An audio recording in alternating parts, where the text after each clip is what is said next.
What if a single pill could unlock your brain's full potential? Not just make you smarter, but give you perfect memory, lightning-fast thinking, and unshakable confidence. Imagine solving complex equations in seconds, mastering any language overnight, predicting stock trends before they happen. With one dose, you're no longer average, you're unstoppable. But power like that doesn't come without a price. Would you take it? And more importantly, could you handle what comes next? But before we dive into this mind-bending story, make sure to subscribe to Recap Scope and hit the notification bell. Here, we bring you the greatest films of all time. And hey, watch out, spoilers ahead. Now, let's get into it.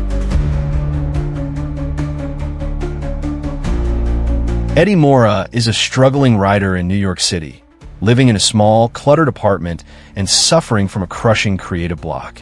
His life is going nowhere. Days pass without progress, without purpose.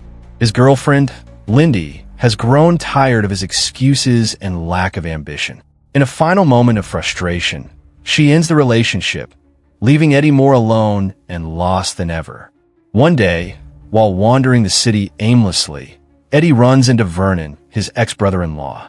Vernon seems successful and confident. Everything Eddie is not. After some small talk, Vernon offers Eddie something unusual, a pill. Transparent, oval, NZT-48. Vernon claims it's FDA-approved and designed to unlock the full potential of the human brain. Skeptical but desperate, Eddie takes the pill. Within minutes, everything changes. The dullness of his world sharpens. Sounds are clearer, colors more vivid. His thoughts accelerate.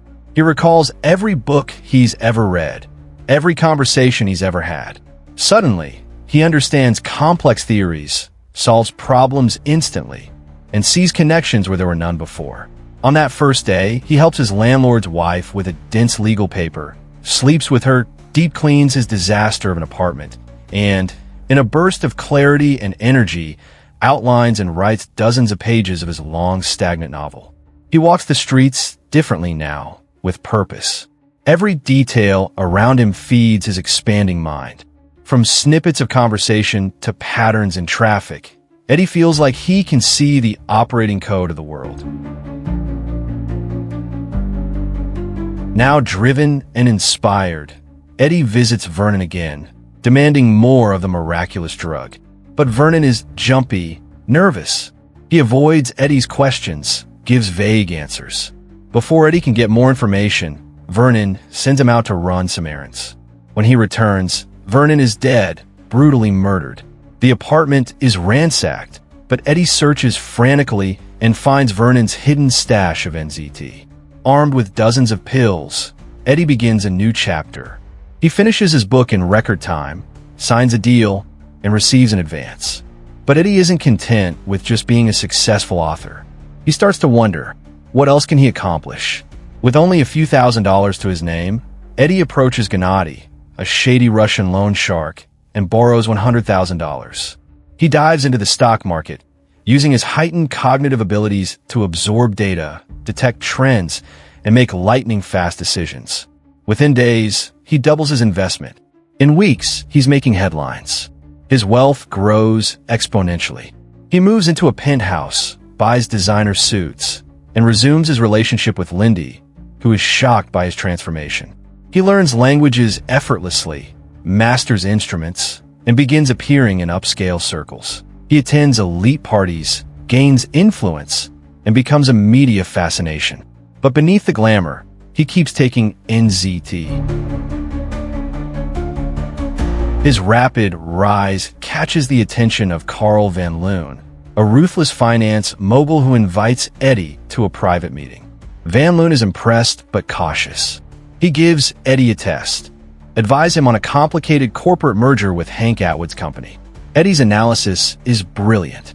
Van Loon wants more. But then, something strange happens. Eddie experiences an 18-hour blackout. He has no memory of where he was or what he did.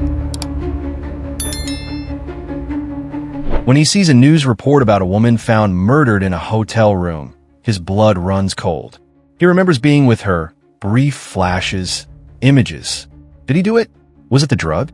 The paranoia begins to creep in. The police come knocking. Eddie is brought in for questioning and placed in a lineup. Though he's released, the tension mounts. Meanwhile, his supply is dwindling. And he's not the only one on NZT. He learns that other users have ended up in hospitals, or worse, dead. The effects of withdrawal are brutal. Nausea, migraines, memory loss, hallucinations. Gennady returns, now addicted himself, demanding more. Eddie pays him off, but knows it won't be enough.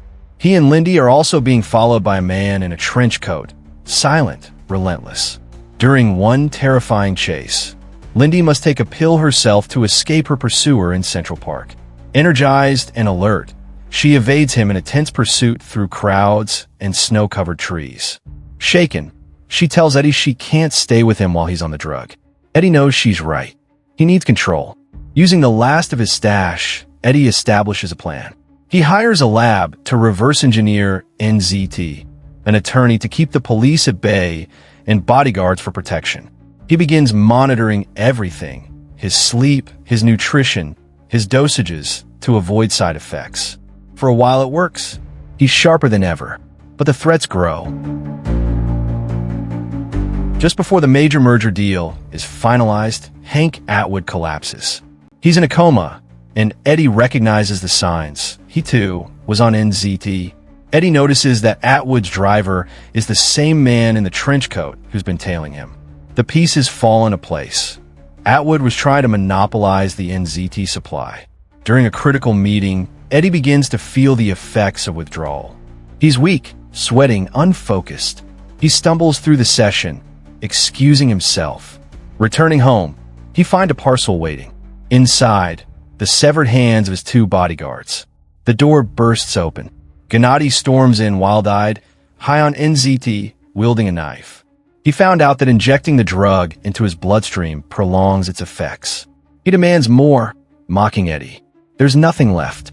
In a desperate, primal moment, Eddie lunges at Gennady, stabbing him repeatedly.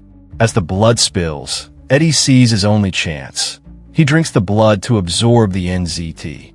His mind explodes back into overdrive. He kills the rest of Gennady's men in brutal, calculated fashion. He tracks down the trench coat man, who is, in fact, working for Atwood, and together they recover Eddie's stolen stash from the corrupt lawyer's apartment. With his supply back, Eddie disappears from public view. 1 year later, Eddie Mora is a political superstar. He's written another bestseller, amassed a loyal following, and is running for the U.S. Senate. His charisma is magnetic, his intellect unmatched. But he hasn't forgotten who tried to control him. Carl Van Loon reappears, smug and self-assured. He reveals that he acquired the company behind NZE and shut down Eddie's lab. He thinks he has leverage, offering Eddie a steady supply in exchange for political favors. But Eddie is steps ahead. Calmly, confidently, he tells Van Loon that he no longer needs the drug. He's weaned himself off it, perfected it. His brain has adapted. The brilliance is now permanent. Van Loon, stunned, realizes he's lost. Eddie is beyond his reach. Later, Eddie has lunch with Lindy. The waiter approaches. Eddie, without hesitation, speaks to him fluently in Mandarin. Lindy raises an eyebrow. Eddie smiles. What? And if you made it this far, congrats, you're officially running on NZT, or at least caffeine and curiosity. Don't forget to hit that like button if your brain feels 10% more powerful right now. Subscribe to Recap Scope and ring that notification bell so you never miss a moment of movie magic. Drop a comment below. Tell us what you do with limitless brain power. Would you play the stock market? Write the next bestseller? Or just remember where you left your damn keys.